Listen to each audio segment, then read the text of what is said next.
Now, the type of carbon that we're using that's attached to the leaving group, or the leaving group is attached to this whatever type of carbon, is important to note.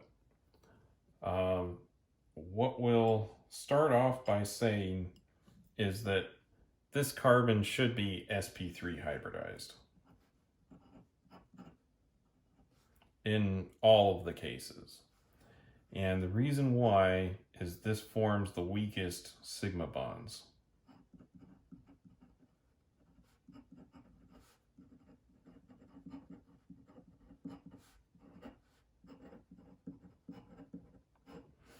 This has the least amount of s character, and s orbitals make a little bit better sigma bonds than p orbitals do when they're hybridized like this.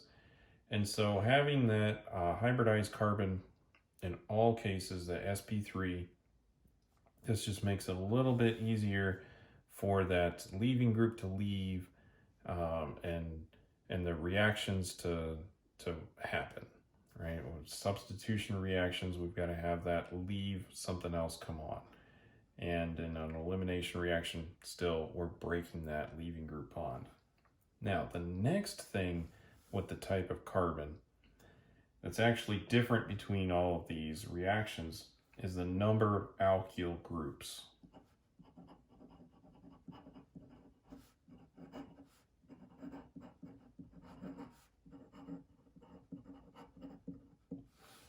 So what do I mean? Well, we could have a methyl, we could have a primary, secondary, or tertiary.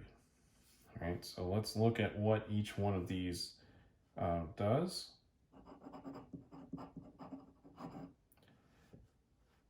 So methyl carbon, so that's just our leaving group is like this.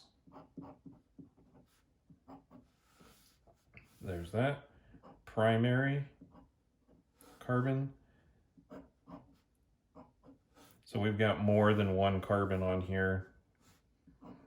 Maybe we've got 3 or 4 on there, but the leaving group is on the end of a chain, say. With secondary carbons, where our leaving group is on a carbon that's bound to 2 other carbons. And then we have tertiary. So tertiary, let's see here. This carbon is bound to 3 other carbons and the leaving group. All right, so let's look at SN2 and see how favorable it is with each one of these types of carbons. So with a methyl group, remember an SN2 has to do a backside attack. So it has to come in to the backside of this carbon, and then the leaving group will leave. It's very easy for a nucleophile to get past 3 little tiny hydrogens. So this is a very fast reaction here. It's very easy to react. Now, how about primary carbon? Well, similar story. We've got a couple of hydrogens. We have 1 carbon. It can come in and approach kind of from the hydrogen part. It can get past that. This is pretty easy. Now, secondary, this is a little harder, but it's still possible. So we'll put a check mark there. Now, tertiary though, ooh, this is difficult. There's a lot of steric hindrance around that carbon. Remember, it's got to attack from the back side to get this in there. It's got 3 carbon atoms blocking it. It's not going to happen. This one's harder to happen, but it's still possible. These are really easy to happen. Now, what about SN1? Right? Now, we have to start thinking about the charge stability of our carbocation. Is it easy to form a carbocation from a methyl group? No, it's terrible. This is very unstable to put a positive charge on there. Same thing with a primary. Very unlikely for this to go SN1 and form a primary carbocation. If you were to somehow able to make a primary carbocation, expect a rearrangement if you can. It's going to have some kind of shift in there. But again, just don't expect it to go SN1 under those cases. Now, secondary carbocations are stable enough that it's going to happen. And tertiary, these are the most stable carbocations, so this is the easiest in an SN1. So, if we're doing a substitution reaction, we see a tertiary carbon on the leaving group, we should expect that to go SN1. If we see primaries, we should expect that to go SN2. And when it's secondary, we're going to have to look at the other factors that we've discussed in this series to make that call. Now, let's look at E1 and E2. All right, we'll start with E2, since I did the bimolecular one first there. Now, it's not possible to do an elimination reaction with just a methyl group because we don't have a second carbon on there. So this is just can't happen anyway. So we'll just draw a little dash there. How about here? Well, we have a primary carbon. Yes, the base can come in and attack one of these carbons here, or hydrogens here, and rip that off, form a double bond there. That's not too hard. How about here? We come in, we can pull off one of these hydrogens over here or over there. That's going to be pretty easy too. Now, what about our tertiary case? Now, when we had SN2, we said, oh, that's just not going to happen because the nucleophile has to get past all of those carbons into that central carbon that's really sterically hindered. Now, in an elimination reaction, we don't have to do that.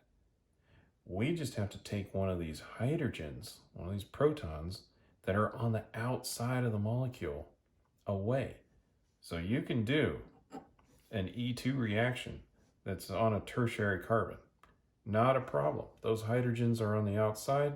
This base comes in, rips one off, leaving group then leaves at the same time. That's possible. So E1, same story, right? Can't happen with a methyl group. It's definitely, well, it's unlikely that we're going to have a primary carbon, right? Because we'd have to form a primary carbocation. But these others, definitely possible in these cases. And of course, the tertiary is even better for the E1 because we're forming a tertiary carbocation. Now, there are a couple of exceptions that we need to discuss behind to where you could have a primary carbocation that gets formed and then you can do an elimination or a substitution reaction in SN1 or E1 fashion, but it's a primary carbocation, but it has to be resonance stabilized. So what would be an example of a resonance stabilized primary carbocation? Well, if we go with an allyl, or right here, we've got this leaving group here, we've got a double bond right over there. We can resonance stabilize this. So leaving group leaves. Now this is a primary carbon, but because we have a resonance, that's stable enough that this happens. So if we can resonance stabilize that carbocation, then we can form it. Here's another example of a resonance stabilized carbocation, a benzyl carbon.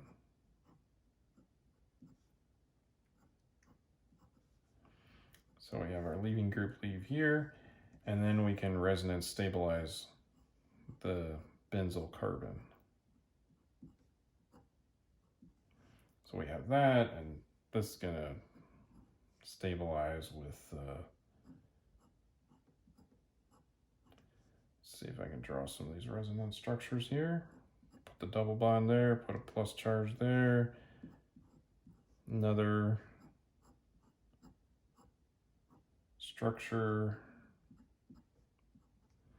and there'll be another one where the plus charge is up here and the double bonds are moved around a little bit differently.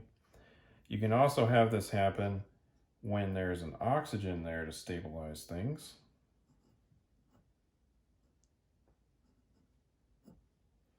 So we have the chloride leave, then we're going to form this ion, plus charge there on that carbon, and we can have some electrons from the oxygen kind of help stabilize things a little bit here. And then we form this. Got a double bond there, plus charge over on the oxygen. So these are ways that we can stabilize a primary carbocation. If we can do that, then we can include our unimolecular species, the ones that would have to form the carbocation. Otherwise, if they don't have a resonance stabilization, expect that we cannot do an SN1 or an E1 using a primary carbon. Secondary and tertiary, not a problem. Especially with tertiary, that's the best. SN2, not going to see tertiary carbon react, but we will see the others react.